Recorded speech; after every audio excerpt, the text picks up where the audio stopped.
Well, hello and welcome to another episode of In Conversation with Benedict Rogers, an interview series produced by Hong Kong Watch. And it's a great pleasure to welcome as our guest for this episode, Mark Clifford. Mark is the president of the Committee for Freedom in Hong Kong, the former editor of the South China Morning Post and the Standard, and the author of an amazing new book, which I see is on the shelf behind Mark, and it's also on my shelf. Today, Hong Kong, tomorrow, the world. Mark, it's great to have you with us. Thank you so much for joining us. Thanks for your interest, Benedict. And yeah, I guess the book is there. I wasn't thinking about that deliberately before our talk, but yeah, it's something that I came out in February, and looking forward to talking with you about it. Absolutely. Well, perhaps I could start by asking three questions together about the book. First of all, why the title? Secondly, what is the central message of the book, which I guess is somewhat reflected in the title? And thirdly, what made you decide to write this book? Yeah, well, why don't I do kind of reverse order for those excellent questions. I had lived in Hong Kong since 1992 continuously, and in fact, had just finished a PhD in 2019 when all the demonstrations broke out. And I finished actually at University of Hong Kong, which of course was the center of so much of the student activity. In fact, coincidentally, I'd started it just as the umbrella movement started. And my book is on, or my PhD is on post-war colonial Hong Kong history. And I was really struck by the historical continuity, in fact, of the protests and the way in which for the better part of a century, perhaps longer, the elites, the colonial elites, the administrators, and the business community, the Chinese business community in Hong Kong, as well as the British business community, had really tried to neuter any sense of political participation, and again had whacked down, had undercut attempts for Hong Kong people to exercise political rights and develop a sense of freedom. And I was so annoyed by the kind of general discourse that, oh, Hong Kong people don't care about politics. They never cared about politics. And when they did start really caring about politics in 2019 was the high water mark, there were all these suggestions it had to do with some nefarious foreign plot, MI6 or CIA or something. And I was just, really struck by the lack of historical knowledge and the way in which really this very political history of Hong Kong had been covered up deliberately. And we can come back and talk about that in more detail. But I actually would have liked to, and I still think there's room for a much deeper, longer history of Hong Kong that looks at the political aspect of Hong Kong, because it's always, and this is a mistake the communist Chinese make, it's always just thought it was a business city, an economic city, one where people can just be bought off. And, there's an aspect of that, but clearly, as we've seen, especially since 1997 in the handover, but going back to 1989 and the events of Tiananmen, and going back to when Margaret Thatcher went to Beijing to give Hong Kong up, and I can keep going back and back and back, but in the end, I really focused on the post-1984, 1982 period, which is when Margaret Thatcher made the first ever visit by a serving British prime minister to Beijing, Peking, as she called it. And Deng Xiaoping, the paramount Chinese leader, told her in no uncertain terms that the Chinese were going to take Hong Kong back when the new territories lease expired in 1997. And, that's the legacy that we're dealing with the better part of 40 years later. So the book and the title, I am concerned that what China is doing in Hong Kong, where of course it exercises sovereignty, has its own military troops, can kind of has much more influence over the political body than it would in Taiwan, let alone in other countries. I'm concerned that the kinds of tactics that we see in Hong Kong, really the destruction of freedom, the destruction of civil society, the first ever destruction of a peaceful, prosperous, modern city for no good reason by the Chinese, by any government really, it's just something that the rest of the world needs to know about. Obviously, since since my book came out, we of course had the invasion of Ukraine, and that's a far more serious situation. But in a way, Putin and Xi Jinping are peas in a pod. If you don't like what Putin's doing, well, Xi Jinping is a lot more dangerous, I think. So let me stop there for a second and let you, jump back in. Well, thank you. That's great, and there's a lot there to pick up on. I'd like to maybe come back to Xi Jinping and Putin in a moment, but staying with your background on the book, you lived in Hong Kong for just under 20 years, from 1992 to 2021. Is that correct? I'd say it turns out that's closer to 30 years, but yeah. Oh, sorry, yes. No, you're right. Time flies when you're having fun. Absolutely. It shows my maths is not my strongest subject. I wonder if you could describe the changes that you witnessed in Hong Kong during those 30 years and the contrast between the Hong Kong that you arrived in 1992 and the Hong Kong that you left in 2021, and why you left. Yeah, no, it's a great, really poignant question. I arrived in June 1992, coincidentally, 1 month before the last governor, Lord Patten, Chris Patten. And so when Patten came, I mean, there was just such a sense of a new wind, of a euphoria, but of course also tinged with concern and even fear, because it was only 5 years until the handover. And I think Chris Patten, who I've met a few times, but I wouldn't say I know him well at all. So I watched it from a distance. I was a journalist, but I was covering the whole region based for the Far Eastern Economic Review. I was not focused on Hong Kong politics. But what I saw was this sense of Hong Kong people making their own city, making their future. And Chris Patten helped them believe in Hong Kong. I mean, it was already a remarkable place, but there was a lot more of the colonial cringe, I think, deliberately engendered by successive British colonial administrators and governors. And Patten really raised the bar for democracy. I mean, he really opened up society. He appointed young progressive or pro-democracy women to the legislative council, the executive council. And it was a new era. It was a very, very short era. And I understand why the Chinese are unhappy, although I think they have only themselves to blame if we want to spend more time talking about how their mistreatment of John Major and others really engendered the need or the feeling in number 10 Downing Street that someone stronger and tougher needed to deal with the Chinese in these last few years. But so those first years, I mean, of course, everybody's, wow, what's going to happen? 1997, 1997, 1997. Every conversation was about 1997. And 97, July 1st came and went, and a bit shocking, I have to say, to see all these Chinese flags flying, PRC flags flying over the city.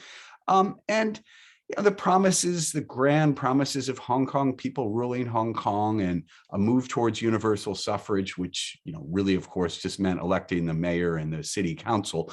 But these things weren't really happening. It was clear that in the leaders that Beijing was picking, and in its behind the scenes, kind of cajoling and nudging, and even control is maybe a little too strong a word in those early days, but that Beijing was not going to simply let Hong Kong run its own affairs. I mean, it's really pathetic. It's pitiful that a huge country, increasingly powerful country like China would feel so threatened by Hong Kong, but it did, and it does. And the attempt in 2003, the first big political crisis came when the government tried to introduce national security legislation, so-called Article 23, under the Basic Law, which is the mini constitution that governs Hong Kong.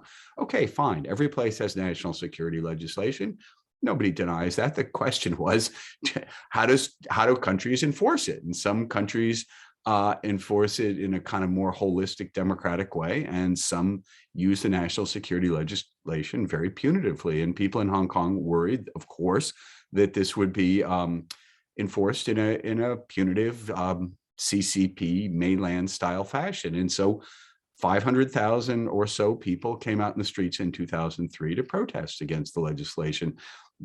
In fairness, Beijing and others did listen. Heads rolled, ministers or policy secretaries resigned, and eventually the following year, the then chief executive Teng Chihua resigned, ostensibly on grounds of ill health, although he still seems to be doing fine about almost 20 years later. But as time went on, Beijing didn't ease up, even though by this point in 2001, they had gotten into the World Trade Organization. The economy was roaring. But in fact, China's greater strength actually just seemed to make it more paranoid, more insecure, more authoritarian, dare I say totalitarian. Fast forward to 2014, and we had the umbrella movement, the student uprising, which was an amazing, energetic outpouring. And in 2003, when those 500,000 people came out, and then again in 2014, incredibly peaceful. You'd see, babies in prams are more likely being carried by their parents to, grandparents, walking along. I mean, really, it was sort of from 8 months to, 88 years old in these demonstrations. You'd never see a window broken, graffiti, anything. By 2014, people were getting more impatient and the atmosphere was edgier. And then, the Occupy Central 79-day occupation kind of ran out of steam, and it was great. It was right outside the PLA, the People's Liberation Army headquarters. Nobody was killed. There was no, serious violence.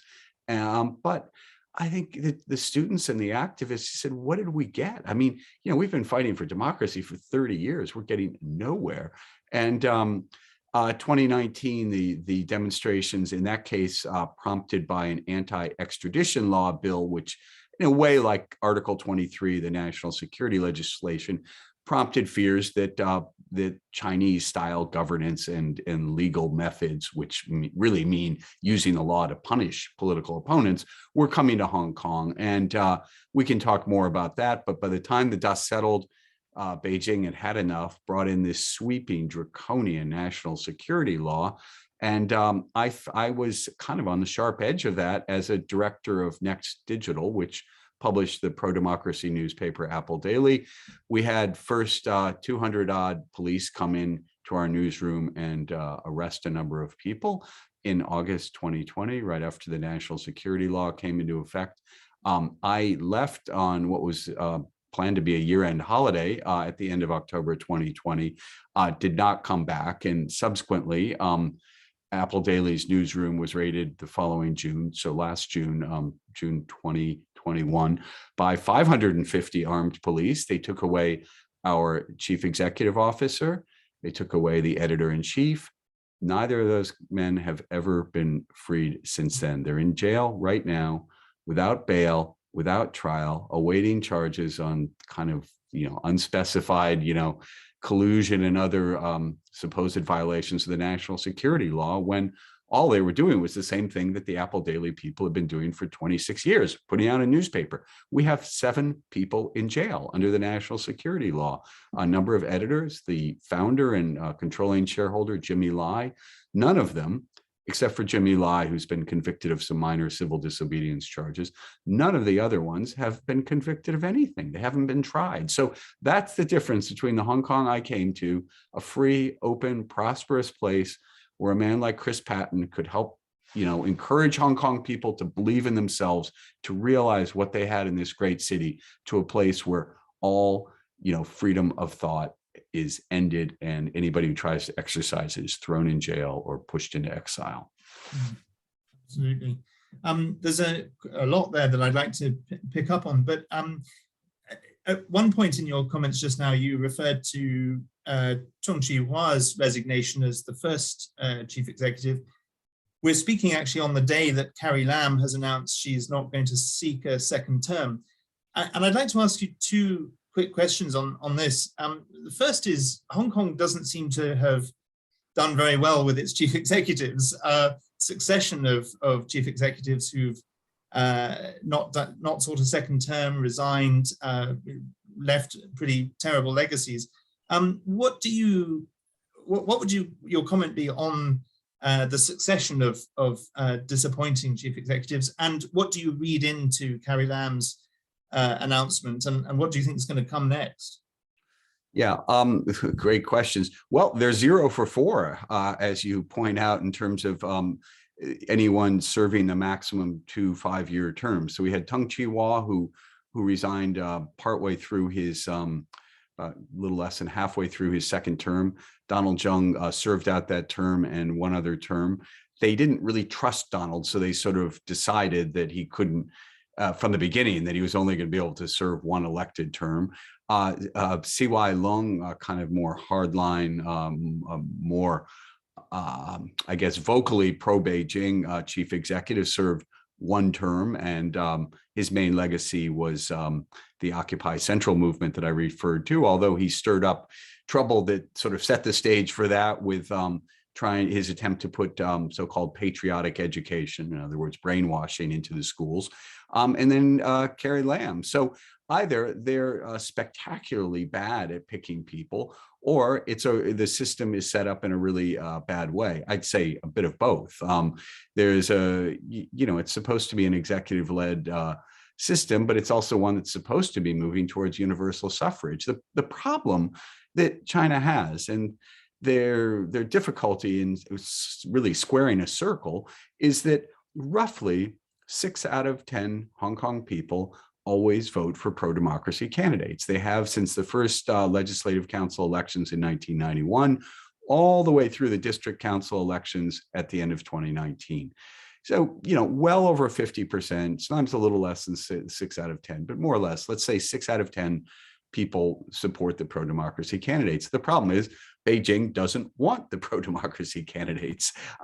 So, you basically have a government that's at war with its people. And in the 2014 demonstrations and the 2019 demonstrations, there was never any attempt, not even to negotiate with people. There weren't even the kind of phony talks you see between Ukraine and Russia. I mean, there was no facade. Once Carrie Lam in 2014 had a kind of sort of a debate on TV with 3 of the student leaders. That was it. No negotiation. So, most of us in the modern world think that our government, however imperfectly, should generally reflect the will of the people and lead society forward, be at the front of kind of broader changes. And, of course, look out for rights of minorities and disadvantaged people. That doesn't seem to be the case for the Hong Kong government or the Chinese government. It's about power. And I studied history. I don't like to predict the future, but I think we can say that Carrie Lam did a horrible job. The rumors are that John Lee, who although came up initially through the British colonial system, but has spent a lot of time with his public security counterparts on the mainland, will be the next guy. And I think if that's true, I guess the general comment is that we have to look at the sorts of people that Beijing is appointing. One of the top people appointed in early 2020 made his career breaking up churches, literally physically busting up thousands of churches in Zhejiang province, one of the most prosperous places in China. The new People's Liberation Army commander used to run an elite commando group in Xinjiang, hunting down supposed terrorists and separatists, and boasted about how his unit used more ammunition than any other unit. I mean, these are the kinds of people that they're sending to Hong Kong. And it's like, if the guy's got a hammer, he sees a nail, he hammers it down. And I don't know how well that's really going to suit a city that still prides itself on being an international, global connected city. Seems to me that the overall perception in Beijing and Zhongnanhai, the halls of power, is that Hong Kong is a kind of troubled, restive, peripheral region, bit like Tibet or Xinjiang, that needs to be beaten into submission. Now, I would say, from my nearly 30 years in Hong Kong, that Hong Kong's a free, prosperous, modern city where people are pretty good about organizing their affairs and want to say in how their society and their politics are run. And unfortunately, Beijing seems to have really moved away from that. And I think that augurs badly for the future and, badly for what was one of the greatest cities in the world. Absolutely. One of the many freedoms in Hong Kong that has been dismantled, and you touched on this briefly earlier, is press freedom. Hong Kong was once a hub for international and regional press and press freedom in Asia. And as well as the terrible closure that you've described of Apple Daily, we've seen the closure of Stan News and multiple others, and of course the imprisonment of editors and journalists. As you know, because we've talked about this previously, Hong Kong Watch is coming out with a report later this month. It's titled "In the Firing Line: the Crackdown on Media Freedom in Hong Kong." But just in a few words, how would you sum up the state of press freedom in Hong Kong?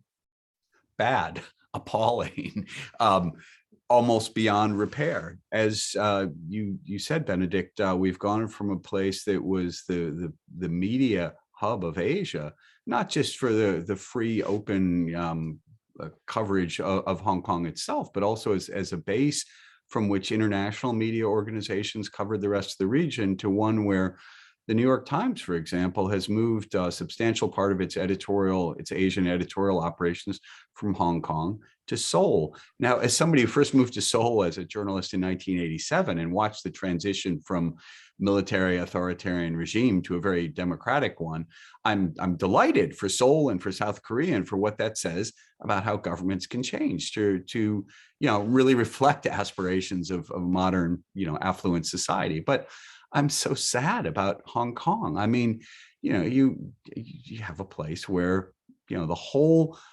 notion of kind of free thought, free inquiry, free press is just gone. And I mean, RTHK, which was sort of up there with the BBC in terms of its real commitment to a variety of voices, it's just been destroyed. It's been politicized. Now it's more like People's Daily. And, they've scrubbed the website. I mean, news organizations like Stan News, Citizen News have been shut down or cowered into shutting themselves down, bullied, browbeaten, threatened with arrest, bankruptcy. It's stunning to me how fast this has happened. I mean, it's really been, it's less than 2 years since the national security law came in place. 3 years ago, the demonstrations against the extradition bill hadn't even started. So, these things happen very fast, and they happen with the help, the active support of government officials, many of whom are legacies of the colonial period, but clearly did not learn the lessons about rule of law and open societies and good governance and transparency. And they seem, more intent on prosecuting supposed political enemies than they do on leading their societies. And, it makes me really sad, but I think it's a warning to what can happen in democratic societies everywhere. Absolutely. Just turning to the international response to what has happened in Hong Kong. I mean, China has broken an international treaty, the Sino-British Joint Declaration. It's completely shattered its promises of one country, two systems. In your view, has the international community, and particularly the UK, the US, and our allies, done enough for Hong Kong? Was it too little, too late, the steps that have been taken? And what more should the international community be doing? Yeah, I think that's a great question. Well, it was definitely too little. And I think the lesson that Xi Jinping takes away from this is, so what, he told President Obama in 2015 in the White House Rose Garden that he wouldn't militarize the South China Sea. Well, pretty militarized now. He broke the international treaties, as you mentioned, in Hong Kong. What's the response been? Not too much. I mean, in the US, we have the Hong Kong Policy Act. We are treating Hong Kong not as a separate entity, but increasingly as just like the rest of China. But any real effect? No, because I think there's been an unwillingness to rock the boat, especially from the US perspective on the financial side. I mean, part of that is that Wall Street and a number of US companies have significant operations in Hong Kong. And to, for example, cut Hong Kong off from dollar clearing network, I mean, it would be a kind of nuclear option. There have been some sanctions taken against individuals, but clearly the top individuals can be protected by the Chinese state. Carrie Lam famously said, she can't bank, so she's sort of keeping her money in a box at home. I mean, I think, in fact, just putting it in an account for the government. But what about lower and middle ranking officials who are engaged in, I think, gross human rights abuses? And I'm thinking particularly of some of the judges who are prosecuting the national security law. I mean, should they just be able to enjoy, travel or, owning property or having bank accounts in the UK or the US? I don't know. I mean, I think we do have to look at tougher sanctions, and perhaps Hong Kong is really going to be a kind of flashpoint as we go through.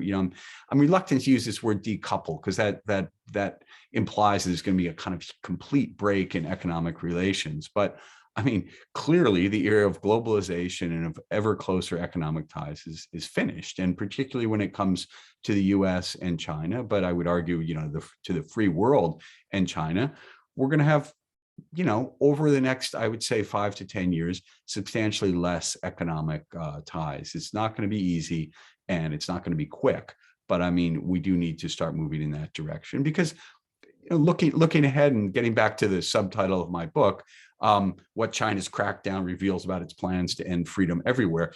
Clearly, Xi Jinping looks at the response in Hong Kong and says, okay, Hong Kong, what he wants the world to believe is, okay, Hong Kong, done, dusted, settled, resistance is futile, next stop Taiwan. And then after that, start nibbling away at other places around, around Asia, neighboring places. And I think we, Hong Kong Watch, Committee for Freedom in Hong Kong, need to show Xi Jinping and the world that resistance is not only possible, but it's something that many people in Hong Kong are engaged in. We need to get him to think twice about his increasingly expansionist activities. I think, Ukraine, and seeing the world's reaction to Ukraine and seeing the reaction of the Ukrainian people to the invasion has been, quite salutary. Absolutely. Well, that leads very, very neatly onto what I was planning to ask next, which is, you started the conversation by pointing to the relationship between Xi Jinping and Putin.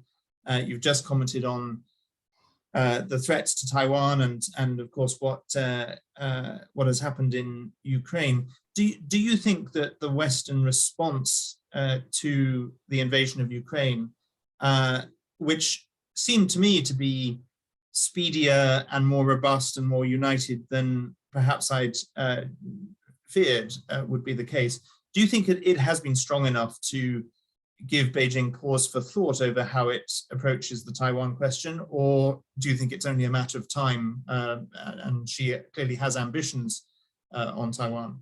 Well, Xi clearly has ambitions on Taiwan, and my thinking is that he had hoped to have a kind of Anschluss style situation, which is when the Nazis took over Austria in the late 1930s, and the world said how horrible it was, and then went back to doing business with Hitler, and Chamberlain later famously declared peace is at hand.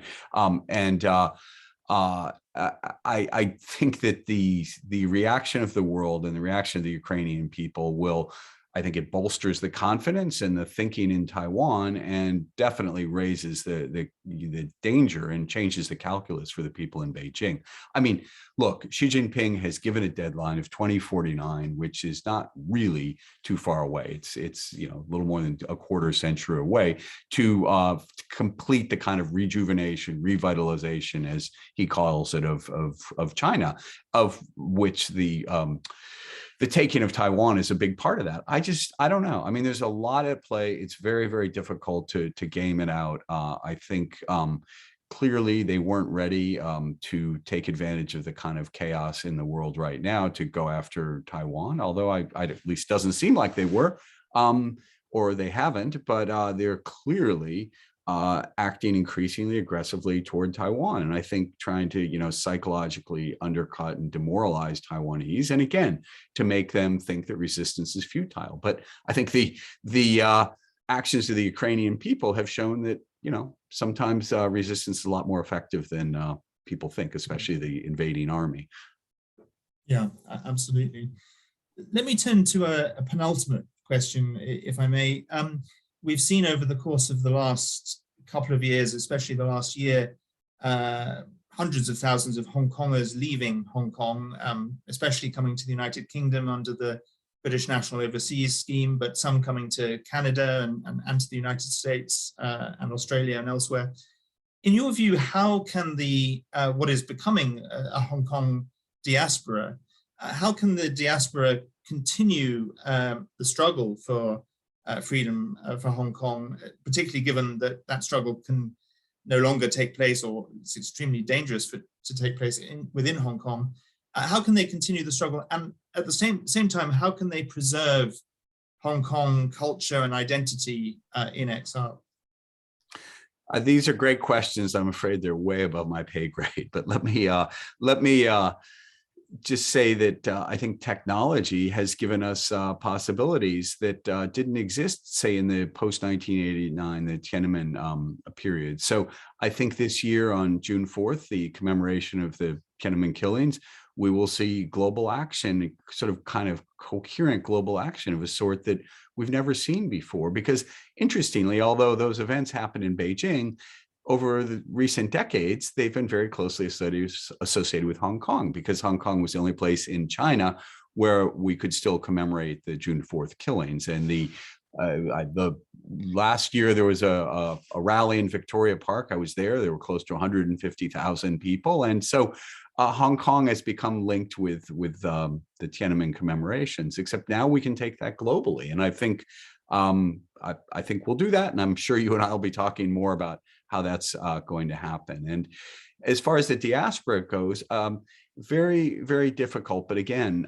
technology gives us possibilities we wouldn't have had before. So it's not like, the Russians in the 1920s, sort of going from Providence to Worcester to, Hartford to, give little talks with, a few dozen or a few hundred people, just to mention some towns in New England cities in New England where this sort of happened. I mean, we can have big global coordinated events. And I think, again, that's something where technology, but also the sheer numbers of people really helps us.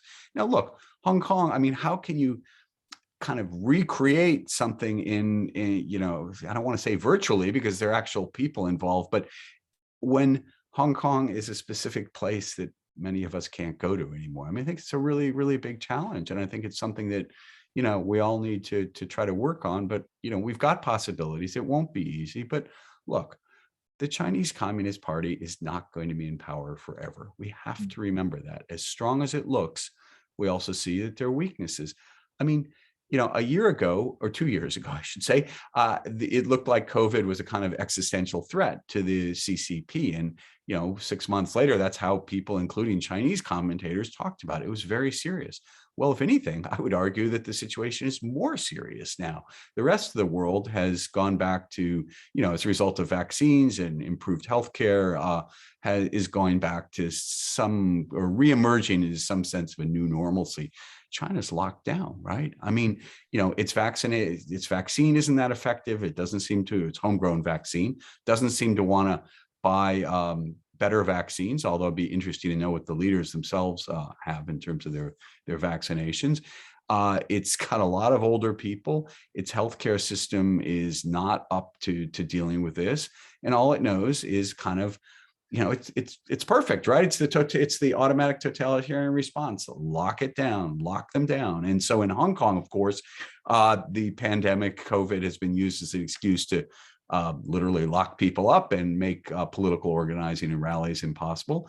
In China, I don't want to say it's threatening the economy, but it sure is a really big challenge. So, you look at the financial issues. Again, I'm not predicting the collapse of China. I'm just saying people need to remember that totalitarian dictatorships don't stay in power forever. Usually they overreach. They sow the seeds of their own destruction. And it could be that Xi Jinping is doing that. And let's see how we look back on the pandemic, or on financial crises, or demographic challenges. There are a whole series, we haven't even talked about environmental challenges, where China probably faces, along with India, some of the most severe challenges as a result of climate change of any country in the world. So look, let's keep the faith, but not just believe and hope, but also struggle and act and help make a new beginning, a new history, and hopefully a new Hong Kong and a new China. Absolutely. Well, I'd said that was my penultimate question. I mean, what you've just said is actually a great note on which to end. But just before we do end, do you have any final additional message for people who are watching this, whether they're Hong Kongers or friends of Hong Kong? Yeah, well, I think we just have to keep remembering, even in dark times, that, freedom, justice, truth usually prevail. I mean, look, it's not easy, but we have this great legacy history of Hong Kong. So many of us know each other, have gotten to know each other.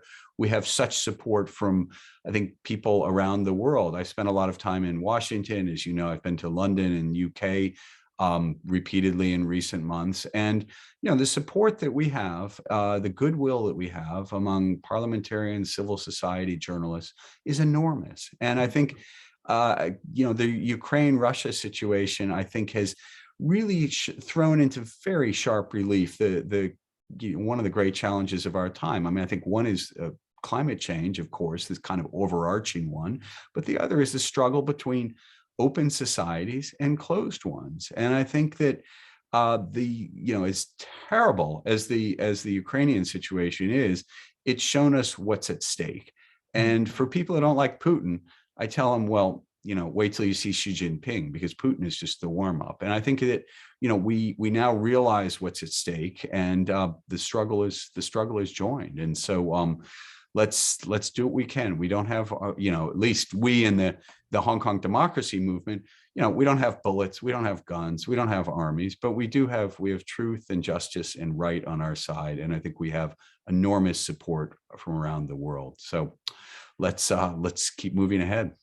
Absolutely. Well, I agree very passionately with all of those words, and it's a privilege both to work alongside you in the movement for Hong Kong and to have read your book, which I'll hold up once again, Today Hong Kong, Tomorrow the World. I was delighted to be able to give an endorsement of it prior to, or in time for publication. And I just encourage viewers to get a copy of the book and read it and tell others about it, because I think it's a very important message. So, Mark, Clifford, thank you so much for joining us today. Benedict Rogers, thank you for your courage, your leadership. You've been at this a long time. So I feel privileged and honored to be not only on this podcast with you, but to be working in conjunction with you. So let's keep it up, and we'll be in touch soon. Thanks. Absolutely. Thank you so much. Bye-bye.